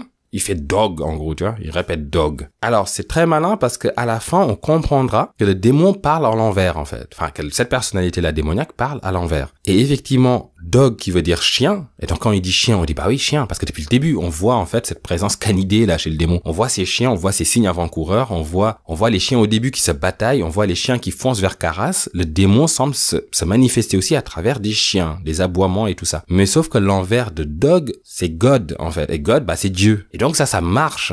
ça marche à plusieurs niveaux dans le livre, parce que il dit qu'il est Dieu, qu'il vient de Dieu en tout cas, que c'est une créature de Dieu, mais il moque Dieu en même temps, en inversant son nom et en faisant un chien. Mais en même temps, il est aussi un chien. Donc ça marche à plusieurs niveaux de lecture, mais allez traduire ça dans d'autres langues, quoi. Et donc il va lui demander qui êtes-vous, et il répond no am I, machin, mais en fait on comprend que ce qu'il dit c'est no one. Il dit no one I, mais en gros ce qu'il dit si on met à l'envers c'est je ne suis personne, I am no one. Cette nouvelle personnalité s'exprime en mettant les mots à l'envers, mais aussi toute la phrase aussi à l'envers. C'est ça aussi le truc. Donc c'est très complexe comme opération à faire. Et donc toute la discussion va comme ça. Donc si on commence à décrypter ce qu'il dit, on retient deux choses. Il dit d'où viens-tu? Il dit God. Il dit donc Dieu. Je viens de Dieu. I am from God. Je viens de Dieu. Je suis de Dieu en gros. Et il répond aussi que je ne suis personne. Je suis plusieurs, je ne suis personne. Et donc, vu que le psychiatre n'arrive pas du tout à comprendre ce qu'il raconte, il dit, ok, bah là, ce qu'on va faire, vous allez arrêter de parler, maintenant vous allez juste hocher la tête. Une fois pour oui, deux fois pour non, quoi, en gros, un truc comme ça. Il lui dit, est-ce que vous êtes un ami de Reagan? Il fait non. Il dit, est-ce que vous aimez Reagan? Il fait non. Il dit, vous détestez Reagan? Il fait oui. Vous la haïssez? Oui. Vous voulez la faire mal? Oui. Vous voulez qu'elle meure? Oui. J'aime bien le médecin, le psychiatre, il dit, mais si elle meurt, vous n'allez pas mourir, vous? Il fait non. Il fait, est-ce que c'est quelque chose qu'elle a fait? Vous lui en voulez pour quelque chose qu'elle a fait? Il fait oui. Il fait, c'est à cause de ses parents, du divorce de ses parents? Il fait non. Il part vraiment sur cette théorie comme quoi que c'est la manifestation de la culpabilité de Reagan, en fait. Il fait non. Il fait, est-ce qu'il y a quelque chose qu'elle peut faire pour vous faire partir? Il fait oui. Il fait, est-ce que vous me direz ce que c'est? Il fait, bah non. C'est bien parce que le démon, c'est la même discussion, il va l'avoir plus tard avec Caras en plus, mais bon, ça c'est autre chose. Il lui fait, bah non. Et là, le médecin comprend pas, et il lui fait, qu'est-ce qu'on pourrait faire pour vous, un truc comme ça, machin. Il commence à vraiment aller sur cette piste-là du comment on peut se débarrasser de vous. Et là, pendant qu'il dit tout ça, il s'approche de Reagan, et là, en fait, il fait pas gaffe, mais tout d'un coup, elle lui chope les couilles, elle se retourne, elle ouvre les yeux, et elle lui chope les couilles, en gros. Elle les serre très fort, en tout cas assez fort pour qu'il se plie sur lui-même, il s'écroule en fait, le mec. Il crie à l'aide, il y a l'autre médecin qui arrive, il essaie de les séparer. Reagan, elle rigole, puis elle bugle, puis elle caquette, puis elle fait plein de bruits d'animaux en fait. Elle adore faire ça. Depuis qu'elle est possédée, en tout cas avec cette personnalité-là, elle n'arrête pas de faire ça, justement, des bruits d'animaux, tout ça, donc elle gueule et le machin. En fait, à chaque fois qu'il y a des scènes avec Reagan et des étrangers, ça commence toujours tout doux au début, puis après, il y a toujours un partage en couilles. Et ça finit par une baston, par un machin, comme quand elle a fait ses crises d'épilepsie, là, où ils ont essayé de la choper pour la piquer. Elle leur foutait des baffes, elle se foutait à elle-même des baffes aussi. Elle se frappe aussi, Reagan. C'est très curieux, mais voilà. Elle s'est fait plus du mal à elle qu'elle n'en fait aux autres, en réalité. C'est pour ça qu'ils seront obligés, à un moment donné, de l'attacher. Ils vont devoir l'attacher dans sa chambre. Donc, ce qui est perdu, malheureusement, dans cette discussion, dans cet échange avec le psychiatre, malheureusement, c'est un peu des jeux de mots, et c'est en anglais, ça marche en anglais, ça ne marche pas dans d'autres langues, donc, en tout cas, c'est plus difficile à traduire, donc ils ont préféré l'enlever du film. Mais cette scène est intéressante, au moins, pour un autre aspect, c'est qu'on voit que Reagan n'est pas du tout sensible à l'hypnose, parce que si elle avait été hypnotisée réellement, elle ne l'aurait pas fait, ça, en fait. Cette personnalité-là, en tout cas, ne répond pas vraiment à l'hypnose, qu'elle les a trompés, elle a rusé, en fait, encore une fois. Ils ont baissé leur garde et elle les a fait souffrir, comme elle aime bien. Donc, on comprend qu'elle n'est pas sensible, sujette à l'hypnose. Donc, cette piste ne sera plus exploitée du tout. Voilà. Alors, entre en scène un autre personnage de l'histoire, du coup, le lieutenant Kinderman. C'est lui qui va mener l'enquête sur la mort de Dennings. On comprend très rapidement que la mort de Dennings n'est pas si naturelle que ça. Ça ne peut pas être qu'une chute. Parce que Dennings, en fait, a la tête retournée. On l'a trouvé, donc, la tête complètement retournée vers l'arrière, faisant face à son dos. Donc, pour Kinderman, qui s'était entretenu avec un légiste dans le livre, tout cela, c'est juste pas possible, en fait. Ok, ça aurait été possible si en tombant de l'escalier, en fait, il y a quelque chose qui coince sa tête assez longtemps pour que son corps se tourne, mais que la tête ne bouge pas, etc. Mais voilà, c'est juste pas possible comme ça, en fait. Casser sur le côté, sans doute, mais faire complètement un 180 degrés, non, quand même pas. Alors, le truc, c'est que cette façon de mettre à mort ressemble beaucoup à ce qui se pratiquait dans les couvents de sorciers et de sorcières envers, notamment, par exemple, les sorcières qui désertaient le couvent. C'était une sorte de punition qu'on faisait passer pour la punition du diable, qui punissait ainsi les sorcières désertrices. Il leur pétait la tête comme ça, en fait. Il leur tournait la tête sur elle-même, orientait la tête vers le cul, en gros, et c'était sa façon de les buter, de les punir en même temps. Comme s'ils avaient tourné leur dos sur lui. Et que son message à lui, c'était, tu me tournes pas le dos, moi, par contre, tu vois. Donc, qu'il chope ton visage, qu'il le tourne de l'autre côté, donc tu continues à le regarder, tu vois, voilà. Donc, Dennings, lui, a été retrouvé comme ça. Donc, la thèse défendue par Kinderman, c'est qu'un homme très fort, un homme assez puissant, lui aurait tourné la tête de cette manière-là avant de le jeter au bas des escaliers. Cet homme serait forcément lié à un sorte de couvent démoniaque, et donc du coup serait lié aux profanations qui ont eu lieu. Donc, qui dit profanation, donc dit les événements dont on a parlé tout à l'heure, et notamment la lettre écrite en latin, tout ça. Donc pour Kinderman, parler du latin si couramment, être proche de l'église mais en vouloir un peu à l'église sans doute, le lance sur la piste d'un prêtre malade. Et c'est cohérent, du coup. Donc il va approcher Caras, parce que vu que Caras est un peu le psychiatre, en fait, dans la maison jésuite, là, s'il y a bien un prêtre malade, Caras devrait savoir qui c'est. Il a dû lui parler. C'est que quand il en parle avec Karras, Karras lui explique simplement que non, s'il y a un mec comme ça, ce mec doit être sans doute somnambule et doit le faire dans son sommeil. Il doit certainement pas se rappeler de ce qu'il a fait. Mais que oui, effectivement, la lettre était écrite dans un latin courant, quelqu'un qui connaissait très bien les écritures, la Sainte Genèse, tout ça, et quelqu'un du coup qui a voulu moquer l'Église, donc qui a peut-être une dent envers l'Église, effectivement. Et quand on y pense, et en tout cas c'est défendu ainsi dans le livre, nous, en tant que spectateurs, tout de suite on se dit, c'est Karras en fait.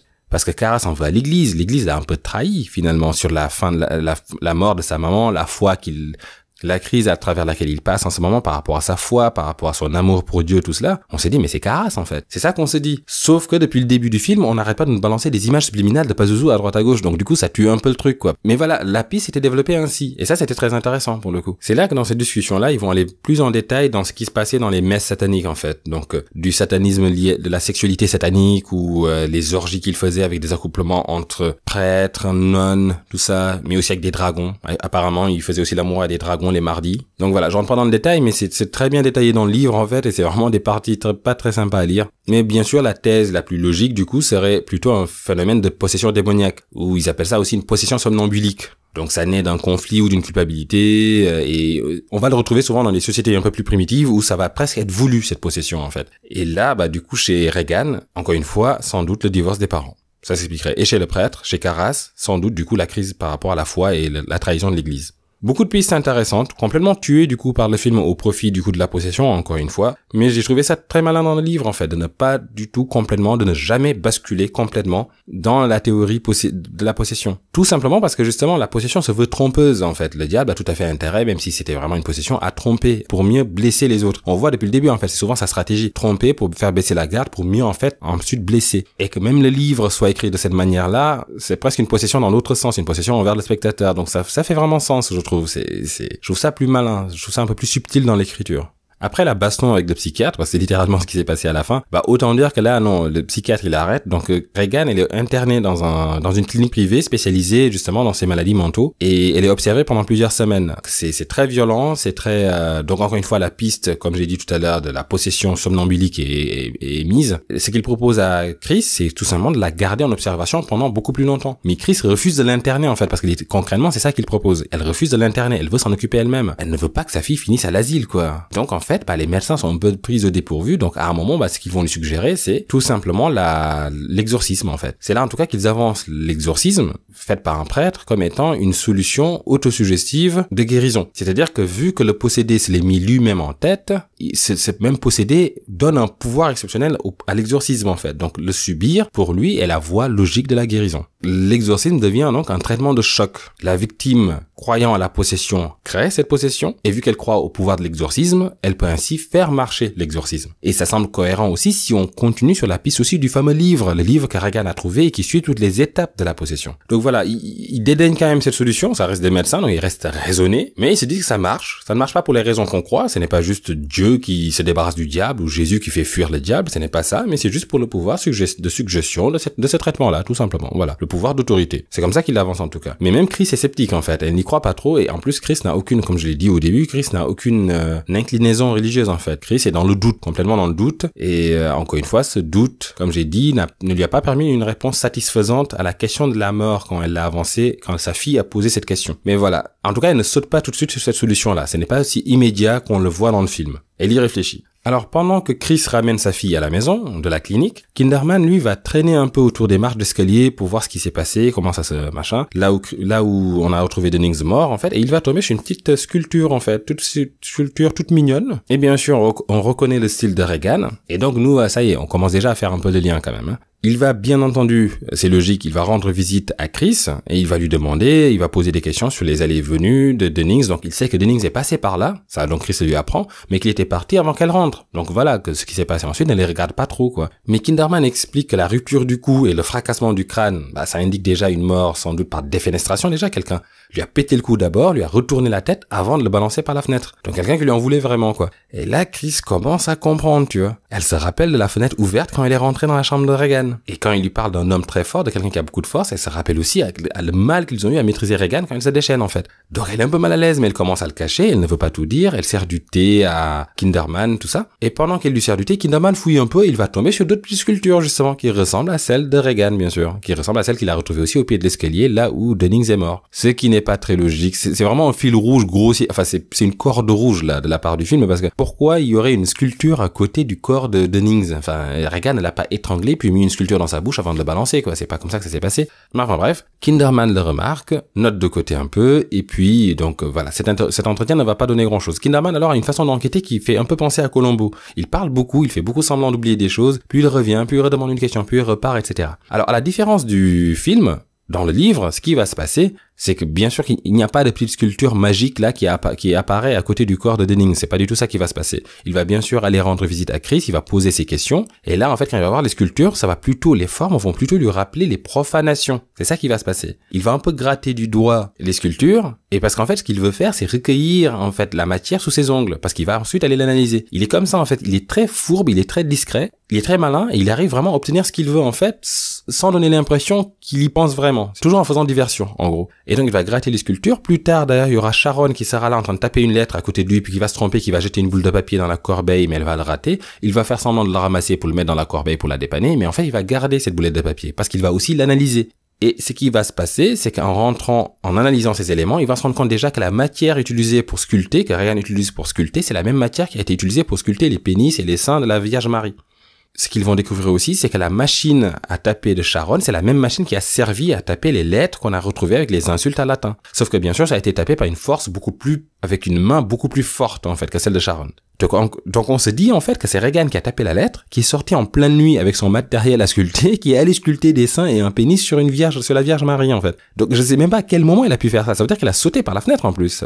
Il ne montre pas ces scènes-là. C'est ce qui est suggéré, en tout cas. Mais ça aurait été génial à montrer. Elle aurait pris comme ça sa boule de pain de mie, là, de sculpture, elle aurait sauté à travers la fenêtre comme un singe, elle aurait dévalé les escaliers, elle aurait couru en robe de nuit, en pyjama, parce qu'elle sait pas ce qu'elle fait. Elle aurait couru jusqu'à l'église et serait rentrée par, on ne sait comment, parce qu'elle n'a pas éclaté la porte, en fait. Les profanations n'ont pas, donc je sais pas, elle est rentrée par la fenêtre, je sais pas, par un vitrail mal fermé. Donc elle rentre, elle sculpte ses trucs, elle repart chez elle laisse une lettre, mais c'est juste incroyable, en fait. Enfin, donc voilà la théorie qui est poussée. Il y avait bien sûr un autre coupable potentiel dans l'histoire, c'est Carl, le domestique, car Carl, justement, donc voilà, déjà la lettre indique peut-être Sharon comme étant la coupable, puis en fait finalement on se dit que non, vu que c'est une force beaucoup plus puissante qui a tapé sur la lettre, donc peut-être sans doute Reagan, bien entendu. Donc voilà, mais il y a ce moment où l'histoire ressemble un peu à ces romans policiers là, des Who Done It, c'est qui l'a fait quoi. Et on tourne de l'un à l'autre, on hésite, c'est Carras, c'est Reagan, c'est la mère, c'est machin, voilà. Mais bon, le film n'a pas le temps en fait de développer ça, donc très rapidement on sait que c'est Reagan. À la rigueur on a peut-être un doute sur Carras, mais on sait que c'est Reagan. Il y a aussi Carl dans le livre qui était aussi un suspect. Parce que Carl, cette nuit-là, il est sorti mystérieusement, il n'était pas là. Donc sa femme n'était pas là, elle était de repos, mais lui, en fait, dit qu'il était au cinéma. Et quand Dennings va mener l'enquête, il va se rendre compte que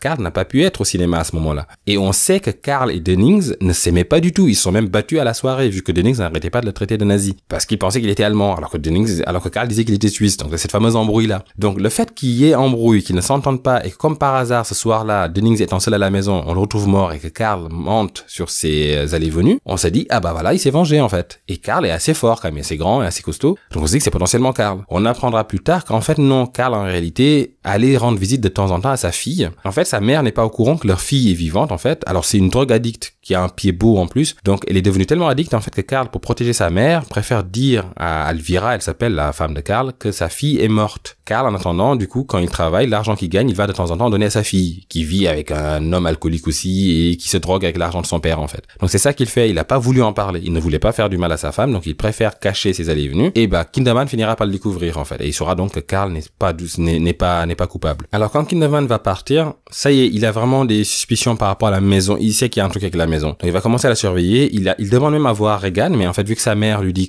que Chris lui dit que non, Reagan est malade en fait. Elle est sous médicaments, elle dort. Et le soir, même quand Dennings était là, elle dormait aussi, donc elle ne peut pas le savoir en fait. Mais ça y est, Chris a compris. Elle sait que c'est Reagan qui a tué Dennings. Elle le sait en fait, elle a compris. Mais elle le cache de cette manière-là. Et quand Kinderman va partir, il va voir en fait une ombre dans la chambre de Chris, de Reagan en fait, à la fenêtre, qui va passer rapidement. différent. Et encore une fois, on a établi qu'elle n'est pas si sensible que ça aux drogues, en fait, et qu'elle arrive à résister. Donc, cet élément-là peut justifier tout cela. Donc, Chris va y penser et on comprend qu'il y avait une haine, enfin, une sorte de jalousie, en fait, envers Dennings que Regan conservait. Donc, la veille de son anniversaire, quand il avait dit à sa mère, tu peux inviter Dennings, hein, si tu veux. Il fait, ouais, mais pourquoi tu me dis ça comme ça? Il fait, bah, je sais pas, tu l'aimes bien, non? Et sa mère, elle lui dit, mais toi aussi, tu l'aimes bien, non? Il fait, ouais, mais bon, il fait, ouais, tu vas l'épouser, tu vois. Donc, elle le voyait comme une menace, en fait, comme quelqu'un qui voulait remplacer son père dont elle ne voulait pas. Donc, ce qui explique déjà là, cette rancœur qu'elle aurait pu avoir envers lui. Et il y a un autre détail aussi qui est assez curieux, mais bon, qui n'a peut-être pas son importance dans l'histoire au final, mais Dennings aurait fait une formation au départ. Dennings, avant d'être réalisateur, voulait être prêtre. Donc, il a fait une sorte de formation, il allait l'être, puis finalement, il a laissé tomber. Donc ça intervient dans l'histoire, je sais, voilà, ça revient pas plus que ça, c'est juste qu'à un moment, ils le disent, quoi, je vois pas du tout d'où ça sort. Mais voilà. Donc, quand il le tue de cette manière-là, comme une sorte de traître, c'est littéralement ça, en fait. Elle le tue à la façon dont on tuait les traîtres, les sorciers traîtres, et vu que Regan c'est pas pour le démon de toute façon, donc voilà, comme s'il trahissait l'amour de sa mère, voilà. Donc on comprend un peu plus la punition que Regan lui a affligée en fait. Donc Dennings était un traître et une menace envers l'amour de sa mère en fait. Mais ça y est, Chris a compris cela, et dès que Kinderman quitte la maison, elle entend un boucan mais incroyable là-haut, elle entend Carl qui gueule, et puis quelqu'un qui répond, sa fille qui hurle, elle se précipite pour aller voir, et puis elle entend une voix encore plus grave, mais ce n'est plus la voix de Carl du coup, et quand elle rentre, elle va trouver Carl assommé par terre. Alors là, c'est peut-être la version du livre, hein, je confonds peut-être avec celle du film. Elle va trouver Carl assommé, et en fait, sa fille qui est en train d'essayer de se branler, de se masturber avec un crucifix. La scène est assez troublante, en fait. Donc, on a cette gamine de 12 ans qui, bah, déjà, les propositions, là, baise-moi, elle le faisait déjà au début, quand les médecins l'ont surprise la première fois avec la crise d'épilepsie. Elle leur disait ça, elle leur adressait ça comme ça. Baise-moi, viens me baiser et tout, machin, elle leur disait ça. Là, ça y est, elle prend un crucifix et elle commence à se branler avec, en fait. Elle ne veut pas, en fait. La personnalité de Regan résiste, celle du diable lui dit fais-le. Elle dit non, arrête, me fais pas mal, machin, et elle se répond elle-même en fait. Elle dit mais fais-le, mais enfonce-le toi et tout machin, tu aimes ça, vas-y fais-le et tout, baise-toi, il faut que tu te baises et tout. Elle fait non, je veux pas. Si, tu vas te baiser. Non. Et finalement, elle finit par se le mettre, en fait. Elle se déchire elle se déchire elle se déchire. On va dire, elle se déchire. Donc, elle se déchire avec, et puis dès qu'elle le fait, dès qu'elle cède, en fait, et qu'elle pénètre le crucifix, ça y est, en fait, la voix du démon se fait plus sensuelle, et fait ça, ça y est, t'es à moi maintenant, t'es à moi, ma petite pute, ma petite cochonne, ça y est, t'es à moi, Et c'est vrai qu'à partir de ce moment-là, on ne reverra plus la personnalité de Regan, en fait. C'est comme si le démon, en fait, en arrivant à faire ça, cet acte sacrilège final, réussit complètement à faire basculer sa personnalité et à la posséder. Le film n'ose même pas aller jusqu'au bout, en fait, parce que dans le livre, il y a un côté sensuel à la scène, en fait. C'est-à-dire qu'une fois que la pénétration est faite, une fois qu'elle s'est déchirée l'hymen avec ça, le démon va se branler avec, en fait. Il se masturbe, en fait. Et elle a une sorte de jouissance. La mère va être paniquée, va se précipiter pour l'arrêter. Et là, elle va dire la mère de la truie. En gros, il appelle Chris la mère de la truie. Il chope la tête de truie, il chope la tête de Chris et se la fout entre les jambes, en fait. Et du coup, il lui lèche-moi, lick me, il lui fait, tu vois. Faut pas être sensible, hein. Vraiment, faut garder la tête froide. Donc, il tartine le visage de Chris avec le sang, du coup, de sa fille sur le visage.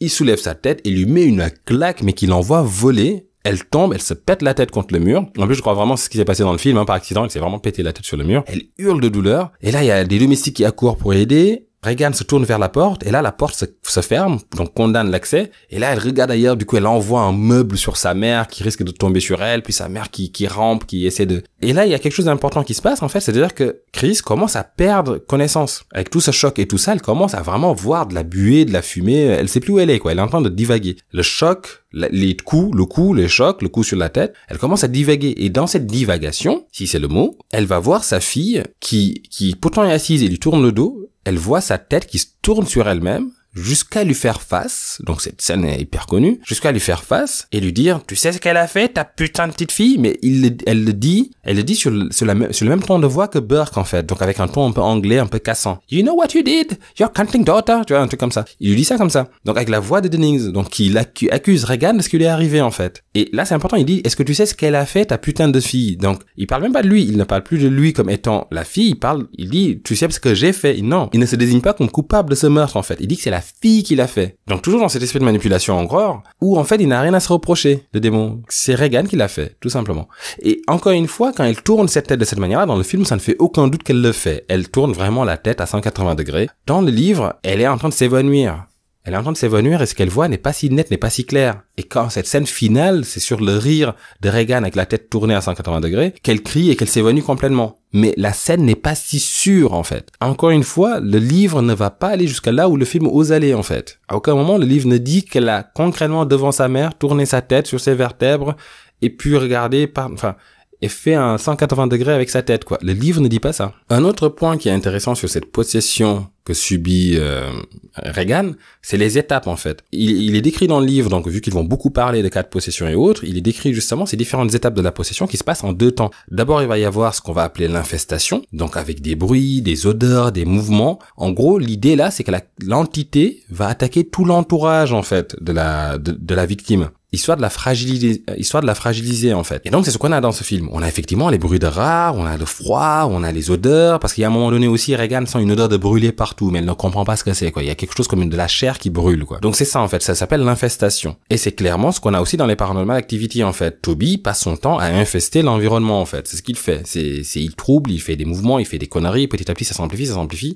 Et ensuite, pour atteindre l'autre phase qui est celle de l'obsession. Et l'obsession, ça y est, on s'en prend maintenant physiquement à la victime, avec des coups, avec des claques, avec des blessures. On lui met la misère, quoi, en fait, littéralement. Et là, c'est ce qui se passe, là, en fait. On a, donc déjà, Regan avait commencé à se frapper, à se taper, à sauter sur place, à se tordre dans tous les sens, à faire son pogo, là, dans le lit. Et là, ça y est, en fait, ce fameux moment où elle se déchire, où enfin le sang coule, où elle se pénètre avec la croix, ça y est, en fait, sa personnalité disparaît complètement pour être complètement absorbée par la nouvelle à laquelle on aura affaire à partir de maintenant, c'est-à-dire celle du démon, là. Cette phase, par contre, n'est pas présente dans les Paranormal Activity, l'obsession. La possession semble se faire dès que l'infestation a gagné en puissance. Et très rapidement, bam, on arrive à... Enfin, quoique dans le 1, la victime subit quand même quelques coups. Ça ne dure pas longtemps, ça n'est pas non plus de l'exorcisme, là, parce que là, vraiment, cette phase douloureuse va durer assez longuement. Et surtout, on se rend compte aussi que cette phase douloureuse, du coup, des coups et des attaques, a été limite anticipée par les médecins, en fait, qui, en voulant soigner, ont été les premiers à torturer le corps de Regan. Donc, comme si l'infestation était une sorte de manipulation pour mener à ça, pour faciliter le travail ensuite de la possession qui se base sur cette douleur. Donc il y a comme ça une théorie en fait où finalement la médecine en voulant soigner va aider et ne va faire qu'empirer les choses. Donc voilà, là autant dire qu'elle est désespérée, Chris, parce que maintenant non seulement sa fille est malade, elle sait que sa fille est très malade, mais en plus maintenant elle se doute que sa fille a assassiné, a tué quelqu'un. Et ça ne va pas du tout en fait. Encore une fois, je trouve qu'il y a aussi une manipulation de la part de cette personnalité qui dit est-ce que tu sais ce qu'elle a fait, ta baiseuse de fille, donc qui met Regan comme étant coupable de cela. Et quand Karas va plus tard le confronter, lui demander d'accord mais comment elle l'a tué, et là le démon va un peu s'empêtrer, va pas vraiment répondre parce que du coup ça ne tient pas debout en fait. Une gamine ne peut pas retourner la tête d'un homme, le péter et le retourner à 180 degrés. Donc le démon ne va pas jusqu'à là non plus. Elle dit juste ouais mais il l'a tué, il l'a tué, hein, voilà. Donc du coup ça justifie que je sois là. Elle m'a tué, donc ça justifie que l'esprit d'Enix soit là en fait dans le corps. C'est ce qu'il dit en fait. Elle me doit bien ça, elle me doit bien un corps quoi. Voilà comment il le présente.